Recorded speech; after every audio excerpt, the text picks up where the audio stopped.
Этот цех находится в Карасуйском районе. Здесь изготавливают декоративные материалы для отделки стен и фасадов домов и дворов. Цех обеспечивает 15 человек стабильной работой и доходами.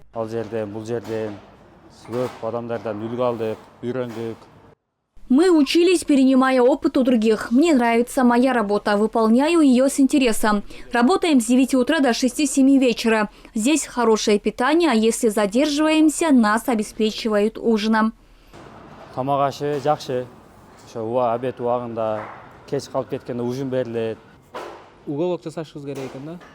Основал это предприятие Курманбек Джусупов, который много лет работал мигрантом в России. Кыргызстанец рад, что, вернувшись на родину, он открыл свое собственное дело, создал рабочие места, платит налоги и вносит вклад в развитие страны. Все сотрудники официально трудоустроены по контракту. Деятельность его компании считается новым направлением в строительной сфере.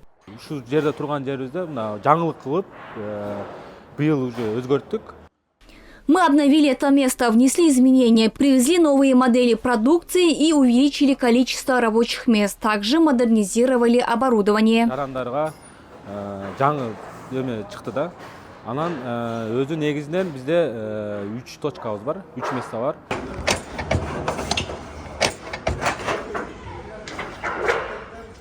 Среди сотрудников есть и те, кто тоже вернулся в Кыргызстан из трудовой миграции. Все они рады, что могут зарабатывать в родной стране, находясь рядом с близкими. По их словам, работа за границей вдали от семьи дается нелегко.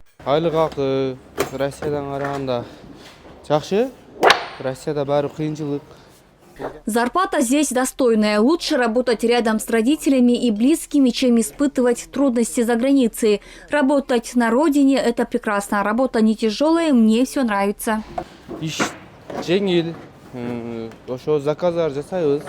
Предприниматель планирует расширять свое производство. С приобретением нового оборудования появятся дополнительные рабочие места, что позволит еще большему числу людей найти стабильный заработок в своей стране. Айтунук Мамытова, Саймык Маратулы, Бектур Калыбек улы, ЛТР Ош.